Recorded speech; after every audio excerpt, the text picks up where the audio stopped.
بسم الله والحمد لله والصلاة والسلام على رسول الله. اما بعد. برادر سوال نمودند که بارک الله فیکم، در بین ما مردم تاجیکستان و البته این عقیده در بین بسیار مردمی که در آسیای میانه هستند همچنین یک فکری هست، همچنین یک اندیشه و اعتقادی هست که میگویند هر کسی که از یک جایگاه بگوییم یک طبق، کوسه، پیوله، یک لگندی کفیده یا شکسته، یک جانبش کفیده است یا شکسته است، از همچنین پیوله یا کوسه اگر طعام بخورد، غذا بخورد، آب نوشد، چای نوشد، رزقش کم می شود یا به او ضرر می آید یا که کارش کاسته می شود، ناآمدی به کارش می آید، سفرش یگان به مشکلی دچار می شود.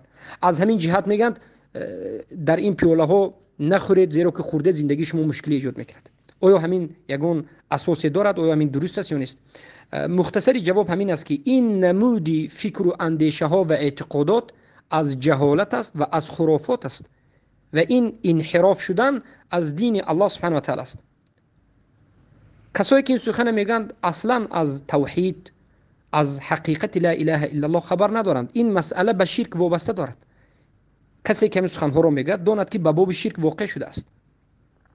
ما میگوییم النافع الضار، یکی از نامهای الله النافع است و صفت الله نفع است، یعنی فایده رسانیدن، فایده رسانیدن و الله فایده رساننده، منفعت رساننده. یکی از نام دیگری الله الضار هست و صفت الله این ضرر رساننده.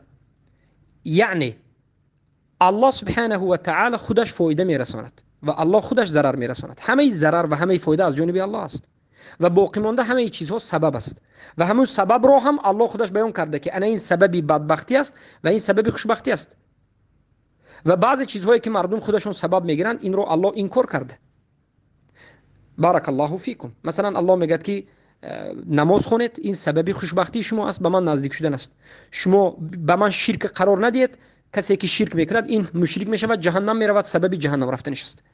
و همچنین کوسه کفیده، جایگاه کفیده، پیوله کفیده، کسی که آب مینوشد، خوراک میخورد، این مثلا به ضررش گرفتار میشود، به این مشکلی میآید، رزقش کم میشود، گفتن این از باب شرکی اصغر است. اگر سبب داند از باب شرکی اصغر است، شرک است، شرک اصغر است.